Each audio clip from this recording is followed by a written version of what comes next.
Friend மீன் குழம்பு வச்சிருந்தா. இன்னைக்கு கிழங்கா மீன் வாங்கியிருக்கேன். சொந்தா என்னமா எப்படி இருக்க? இல்ல ரெண்டு கவுண்டிங் ரெண்டு. அந்த ரெண்டு போடுறதுக்கு போடாமலே இருக்கலாமே. மேடம் கடைக்காரி. இல்ல பாரு அப்படிலாம் ஒண்ணும் இல்ல.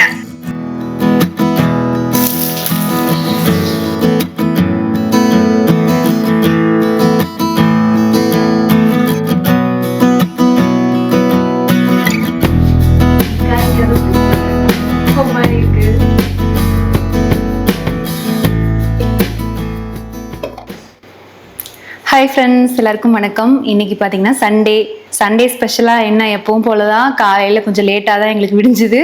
டிஃபன் லேட்டாக தான் சாப்பிட்டோம். அதனால லஞ்ச் வேலையிலும் அப்படியே ஸ்லோவாக போயிட்டுருக்கு. இருந்தாலும் லேட் ஆயிருமோ என்னமோன்ட்டு இடையில ஜூஸ் போட்டு கொடுத்துடலாம் பசங்களுக்கு அப்படின்ட்டு முலாம்பழம் அந்த ஜூஸ் தான் பண்ணுறேன்.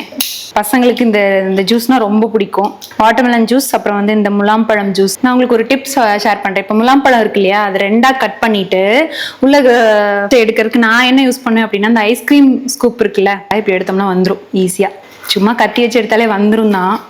என்னமோ தெரில, இது யூஸ் பண்ணி பழகிட்டு எனக்கு இது கொஞ்சம் நல்லா இருக்க மாதிரி இருக்கு. அதனால தான் நான் பொதுவாகவே ஜூஸ் எடுத்துக்கிறேன் அப்படின்னா நான் சுகர் போட்டு குடிக்க மாட்டேன். பசங்களுக்கு மட்டும் ஒரு ஸ்பூன் போடுவேன், அவ்வளோதான், ரொம்பவும் இல்லை.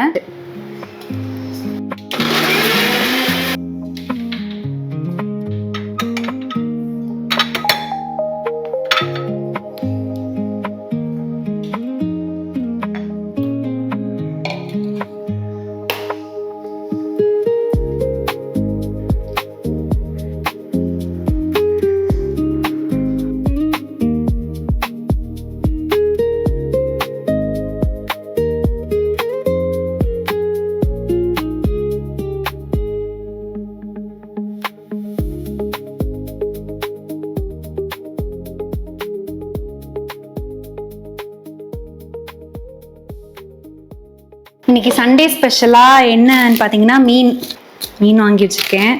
இது குழம்பு வைக்கலான்ட்டு. ஆனால் இன்னைக்கு வந்து என்னோட ஃப்ரெண்டு மீன் குழம்பு வச்சுருந்தா. அந்த மெத்தடில் ட்ரை பண்ணணும்னு நினச்சேன். கன்னியாகுமரி போயிருந்தேன், அந்த விளாக் கூட காமிச்சிருப்பேன். அவள் எனக்கு ஒரு மீன் குழம்பு செஞ்சு கொண்டு வந்திருந்தா. யூஸ்வலாக அவள் பண்ணுற மெத்தடில் தான் செஞ்சு கொண்டு வந்திருந்தா. ஒரு டைம் அவகிட்ட கேட்டு செஞ்சுருந்தேன். சூப்பராக வந்துச்சு மீன் குழம்பு.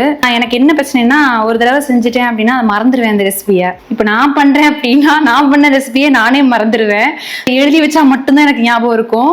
ஒன்று நம்ம புதுசாக ட்ரை பண்ணுவோம்ல, அப்போதைக்கு அந்த ரெசிபி ஞாபகம் இருக்கும். ஒரு 10 நாள் 15 நாள் இல்லைன்னா ஒரு மாதம் கழிச்சு அதை யோசிக்கும் போது ரெசிபி மறந்து போயிடும். மறுபடியும் என் வீடியோவே எனக்கு ரெஃபரன்ஸா எடுத்து நான் பார்த்து செய்வேன். அந்த மாதிரி நடக்கும். எனக்கு கொஞ்சம் என்ன மாதிரி யாரெல்லாம் இருக்கீங்கன்னு சொல்லுங்க, ஞாபகம் மறதி ஜாஸ்தியா இருக்கு. அதனால அவகிட்ட அந்த ரெசிபி திருப்பி கேட்கலாம்னு நினைச்சேன். ஒரு சில இன்கிரியன்ஸ் நம்ம போடுறதெல்லாம் அவங்க ஆட் பண்ண மாட்டாங்க. இப்போ பூண்டு, அப்புறம் வந்துட்டு வேற என்னமோ சொன்னா, அதெல்லாம் போட மாட்டேன்னு சொன்னா. அதனால அவட்ட கேட்போம், கேட்டுட்டு ட்ரை பண்ணலாம். இன்னைக்கு கிழங்கா மீன் வாங்கியிருக்கேன். இந்த மீன் பார்த்தீங்கன்னா உங்களுக்கு அந்த நெத்திலி மீன் மாதிரியே இருக்கும். முள்ளு நடுவில் மட்டும்தான் இருக்கும். ஆனால் நெத்திலியை விட பெரிய சைஸாக இருக்கும். சூப்பராக இருக்குங்க. குழம்புக்கும் சரி, அந்த ஃப்ரைக்கும் சரி சூப்பராக இருக்கும். வெள்ளைக்கிழங்கா மீன். சொந்தா என்னமா எப்படி இருக்க? நல்லா இருக்கேன். நான் வைக்கிற மீன் குழம்பு வேற, நீ வைக்கிற மீன் குழம்பு வேற. எனக்கு நான் வச்சு போர் அடிச்சிருச்சு. இப்போ நீ வைக்கிற மீன் குழம்பு சொல்லு. அதுவா? ஃபர்ஸ்ட் என்ன பண்ணணும்னா தேங்காய் திருவிக்கணும்.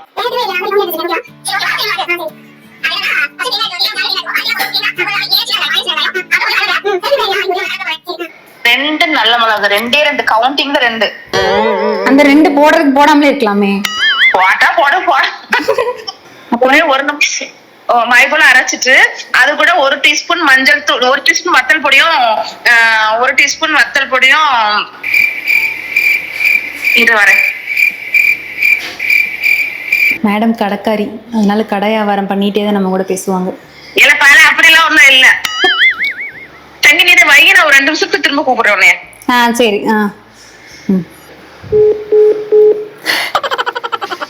அவளுக்கு தெரியாது நான் வீடியோ எடுத்துட்டு இருக்கேன்ட்டு. சரி, ஓகே, இன்னைக்கு அவ சொன்ன அந்த மெத்தட்லேயே ட்ரை பண்ணலாம்.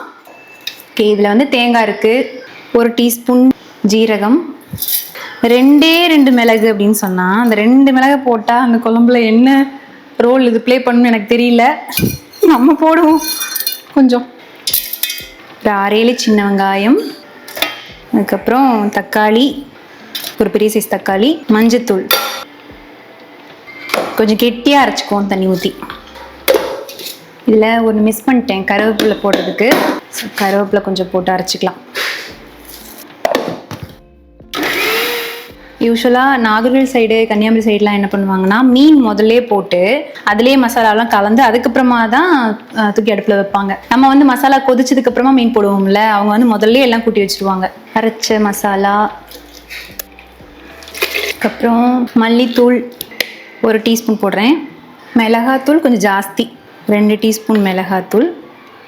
நான் வந்து கொஞ்சம் காஷ்மீரி ரெட் சில்லி பவுடரும் போடுறேன். அவங்க போட மாட்டாங்க, பட் நம்ம போட்டுக்கலாம்.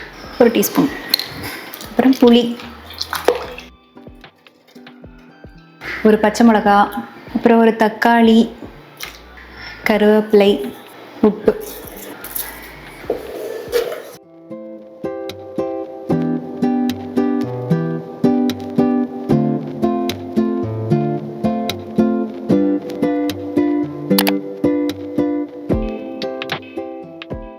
இதில் வந்து வெந்தயம் போடலை. வெந்தயம் நாங்க போட மாட்டோம். அதான் ஒருவேளை நல்லா வரலைன்னா நான் வச்ச நீ மீன் குழம்பு தின்னல, நான் இப்படிதான் வச்சேன். இது எக்ஸ்ட்ரா குட்டியா ஒண்ணுமே போடல. Okay okay. சொன்னா நீ ரெசிபி சொன்ன, அது மட்டும் கொஞ்சம் வீடியோல வரும் சரியா?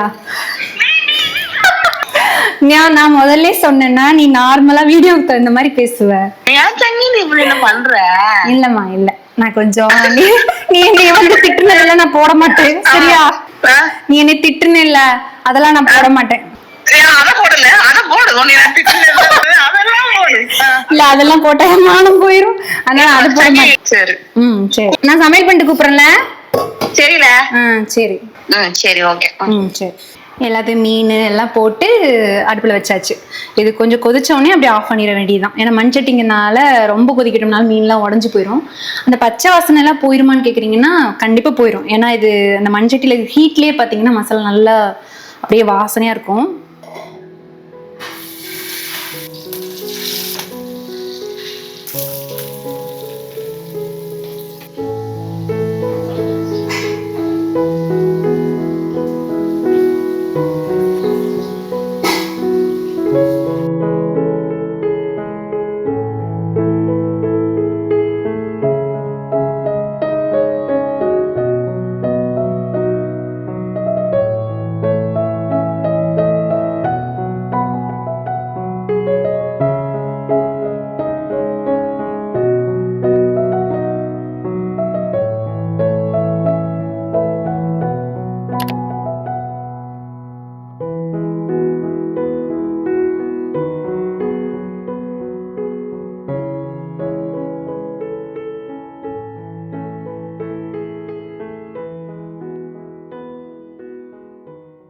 ஓகே, இந்த வார்ட்ரோப் பார்த்தீங்கன்னா ரொம்ப நாளைக்கு அப்புறமா கொஞ்சம் ஆர்கனைஸ் பண்ணி வச்சுருக்கேன்.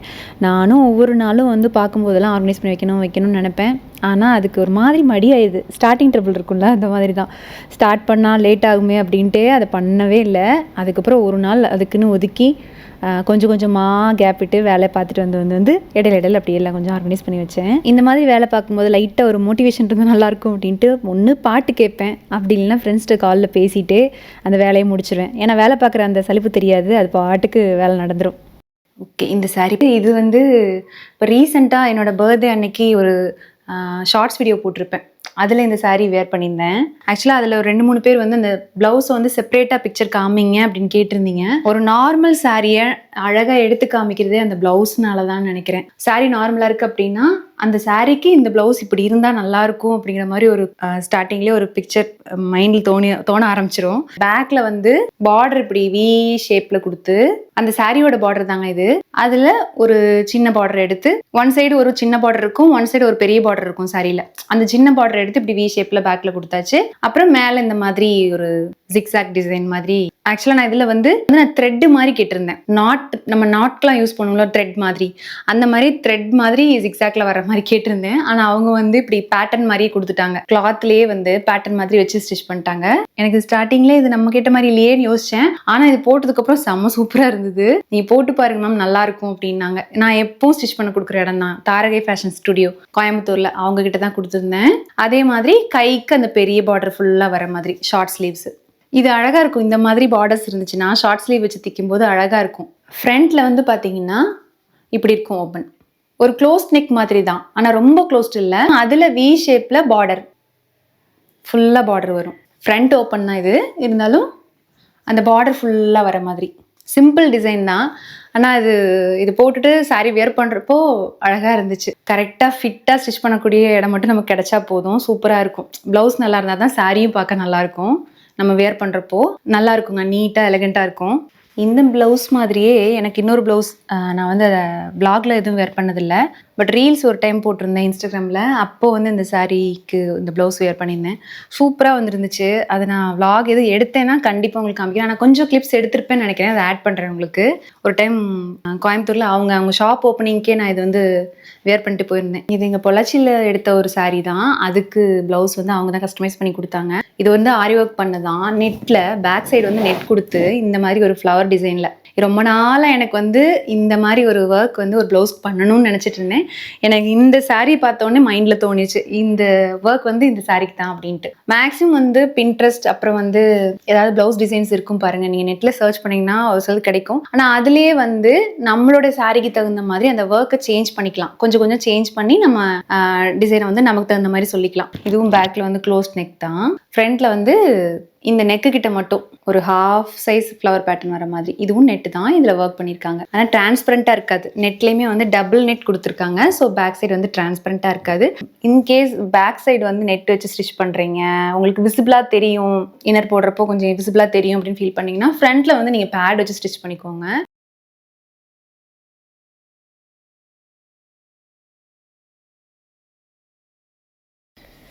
இனி வந்து அடுத்ததாக ஒரு யூஸ்ஃபுல்லான டிப் தான். நீங்கள் இந்த மாதிரி ஹேண்ட்பேக்ஸ் வச்சுருக்கீங்க அப்படின்னா, ஹேண்ட்பேக் ஸ்டோரேஜ் பண்ணுறதுக்குன்ட்டு தனியாக இந்த மாதிரி கவர் கிடைக்கும் உங்களுக்கு. இது நான் அமேசானில் தான் வாங்கினேன், செட் ஆஃப் 6 or 8 ஞாபகம் இல்லை, நான் லிங்க் இருந்தால் ஆட் பண்ணுறேன். இந்த மாதிரி பேக் வச்சுருக்கீங்கன்னா கண்டிப்பாக அதுக்கு ஒரு கவர் போட்டு வச்சுக்கோங்க, இல்லைன்னா நிறைய பேக் வந்து சீக்கிரமே ஸ்பாயில் ஆகிடும். என்கிட்ட ஒரு 3-4 பேக் ஸ்பாயில் ஆகிடுச்சு, ரொம்ப நாள் அப்படியே வச்சுருந்தது. அதனால் இந்த மாதிரி அதை ப்ரொடெக்ட் பண்ணுறதுக்கு ஒரு கவர் போட்டு வச்சுட்டோம்னா ரொம்ப நாள் வரும். இது என் ஃப்ரெண்டு கொடுத்த டிப் தாங்க, அதுலேருந்து தான் ஃபாலோ பண்ண ஆரம்பித்தேன். அண்ட் இந்த பேக் பார்த்தீங்கன்னா என்னோட ஒரு ஃப்ரெண்டு யூஎஸ்லேருந்து அவங்களோட சித்தி வந்தாங்க, அப்போ வாங்கிட்டு வந்து கொடுத்த பேக் தான் இது. நான் முன்னாடிலாம் பேக் லவரே கிடையாதுங்க, பசங்க பெருசாகிற வரைக்கும் கூட நான் பேக்கே வச்சுக்க மாட்டேன். அவங்களோட திங்ஸ் எடுத்துகிட்டு போகிறதுக்கு ஒரு பெரிய பேக் காமனாக வச்சுருப்பேன், அதெல்லாம் போட்டு எடுத்துகிட்டு போவேன். ஹேண்ட்பேக் கையில் வச்சுக்கிறதுக்கு எனக்கு பிடிக்கவே பிடிக்காது. ஆனால் இப்போ ரீசெண்ட் டைம்ஸ்லாம் என்னன்னு தெரியல, பேக்லாம் கொஞ்சம் பிடிக்க ஆரம்பிச்சிச்சு, யூஸ் பண்ண ஆரம்பிச்சிட்டேன். அண்ட் இப்போ நான் அதிகமாக யூஸ் பண்ணுற பேக் எதுன்னு பார்த்தீங்கன்னா இதுதான். இது வந்து ஸ்லிங் பேக்கு, ரொம்ப காம்பேக்டாக இருக்கும். எம்கே பிராண்ட், அதாவது மைக்கேல் கார்ஸ், யூஎஸில் ஆஃபர் டைமில் வாங்கினது தான். இங்கே வந்து இது ஜாஸ்தியாக இருக்குது, அங்கே கொஞ்சம் கம்மியாக இருக்குங்க. ஓகே, எனக்கு இந்த ஹேண்ட்பேக்குள்ளே வாட்ஸ் இன் மை ஹேண்ட்பேக் இந்த மாதிரி ஏதாவது ஒன்று பண்ணுங்கக்கா டிஃப்ரெண்ட்டாக அப்படின்னு சொல்லிட்டு ஒரு சில டிஎம்ஸ் வரும் இன்ஸ்டாகிராமில். உண்மையாக சொல்ல போனால் பார்த்தீங்கன்னா என் ஹேண்ட்பேக்குள்ளே ரொம்ப மொக்கையான திங்ஸ் தான் இருக்கும். சீக்காலிங்கிறது ப்ரூஃப் பண்ணுறேன் நான். பேக்குள்ளே முன்னாடி டோலா மாத்திரம் தான் இருக்குது, அப்புறம் பொட்டு, டிஷ்யூ. பொட்டு பாருங்களேன், ஒன்றுமே இல்லை, ஒன்றே ஒன்று பிஞ்சு போய் கிடக்கு. கர்ச்சீஃபு, ஹேண்ட் க்ரீமு, இன்னும் நிறைய ஐட்டம் இருக்குது. காமிக்கு கொஞ்சம் சங்கடமாக இருக்குது, குப்பை மாதிரி இருக்குது. சரிங்க, இந்த விலாக் பார்த்திங்கன்னா அப்படியே கேஷுவலாக தான் இருந்திருக்கும் அப்படி சொல்லி நம்புகிறேன். ஏன்னா இந்த விலாகில் மேக்ஸிமம் வாய்ஸ் ஓவர் இருக்காது, எல்லாமே ஸ்ட்ரெயிட்டாக பேசின மாதிரி தான் இருந்திருக்கும். கொஞ்சம் கேஷுவலாக இருக்கட்டும் அப்படிங்கிறதுக்காக தான் இப்படி ஒரு விலாக். அண்ட் இன்னொன்று, இன்றைக்கி விலாக் போடக்கூடிய டைமில் தான் எனக்கு தெரிஞ்சு இன்றைக்கி ஃப்ரெண்ட்ஷிப் டே அப்படின்னு சொல்லிட்டு. ஸோ உங்கள் எல்லாருக்குமே இனிய நண்பர்கள் தின நல்வாழ்த்துக்கள். So happy friendship day. உங்களை இன்னொரு இன்ட்ரெஸ்டிங்கான வீடியோவில் சந்திக்கிறேன். தேங்க்யூ ஸோ மச் ஃபார் வாட்சிங் ஃப்ரெண்ட்ஸ். பை.